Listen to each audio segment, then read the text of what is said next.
So even somebody who is not bilingual can navigate to the page they're looking for in English and then flip over to find that information in Spanish. And I wanted to take you to the Around Town calendar. So this is one of the ways that we're trying to encourage use of technology and use of the internet.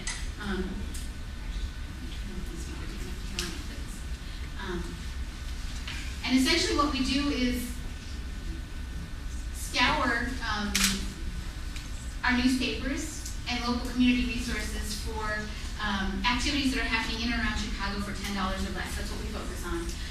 And with our partners, and I'll tell you a little bit more about our partners, but each one of our partners that's now participating in virtual pre-K has their own calendar that they maintain to promote activities going on in and around their local area. And so today at the Morton Arboretum, there's arbor reading. The Art Institute is having a wonderful activity at Home for Art in their little studio. And at Navy Pier, there's a homemade music activity happening at the Children's Museum. And what we found, even though Chicago, like Washington and New York and the other major cities, has huge amounts going on for early childhood, even smaller communities are really engaging and coming up with really creative opportunities for learning at the libraries or at community centers. And so this is a way to try and connect that and again help parents see that learning doesn't just happen at school, that it happens outside of school, and that taking your child to these kinds of activities is a way to just really build and help your child grow and continue to learn. Let me go back up and back to the room. The lessons area here, this is where the same lesson plans that are in the teacher manual are online, as well as the activity cards. And I can go into my feelings, my family, which we just saw, and come to either the lesson plan in the classroom. This is the same lesson plan that's here in the manual. Or I can go into the under at home to family tree, and this is the information that's the same as what you have on the card, and you can print it out online if you don't have a hard copy in your hand. What is that clone tab on the lesson plans? Sorry, let's see. Clone underneath lessons that you have that you edit. Oh, I apologize. You know what? I'm logged in as an administrator, Oh. so you're seeing. I apologize. I'm logged in at a deeper level than what most people would see. So yes, where it says View, Edit, Translation, Clone. I won't log out and log back on, but just know that that's not what you would see when a parent logs on. It's just because I'm in at the site admin. You'll see over on the left-hand side. That is also something that doesn't appear except because I happen to be logged in as myself. I wanted to just share a little bit about community building and how that's been working with this resource. Originally, we had teachers who came up with lots of great ideas of how they had applied virtual pre-K. You saw the example of the teacher who found all of the children's drawings into one classroom album.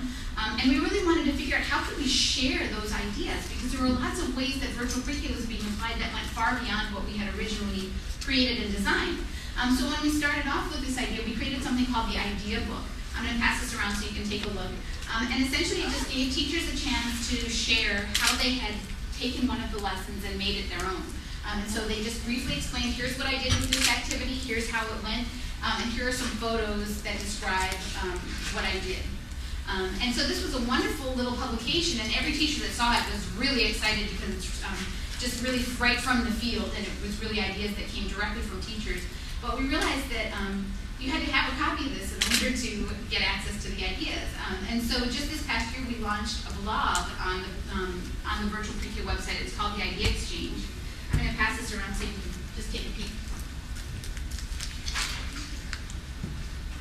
We have a chat room within the Idea Exchange, and that's been very useful, particularly in places where you have teachers very spread out, like in Nevada, they have classrooms that are miles and miles from each other, so they use the chat room to get together as teacher meetings. We also have parent chats.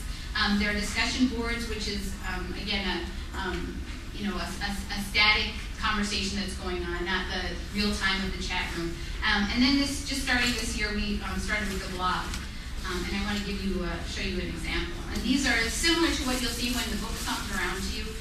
Just one way that a teacher has applied the virtual pre-K program. So I'm going to just read this for you very briefly. Hi, my name is Carol Common. I'm a Head Start teacher at O'Keefe School in the South Side. I've been doing virtual pre-K activities in the classroom and sending home BPK family activities for a number of years. The children love the classroom activities, and I always get a great response from parents on the activities that are sent home. We didn't pay her to write this. I've always given reminders to parents via my newsletter, and the children and parents get lots of reinforcement in person. Children get to show and share their projects during circle time, and projects are always displayed. The response is always excellent. This year, however, I tried 2 new techniques that I believe helped clarify my intent with BPK to parents. As a Head Start teacher, we enroll families in the program before the school year starts. At the time of enrollment, I gave each parent a copy of a letter I created, which I called Virtual Pre-K Home Connections and Homework. I discussed this letter at enrollment and go over it with each family. I emphasized how important I believe parents working at home with their children is to the developmental success, school success of their children. So she creates this letter, and what we did was she gave us a template of the letter that she created, and we made a link to it online so that another teacher could say, hey, that's such a great idea. I'll send home a letter at the beginning of the school year. Then scrolling down, I put together an engaging display in the classroom. This includes a picture of each child with their family and a sign.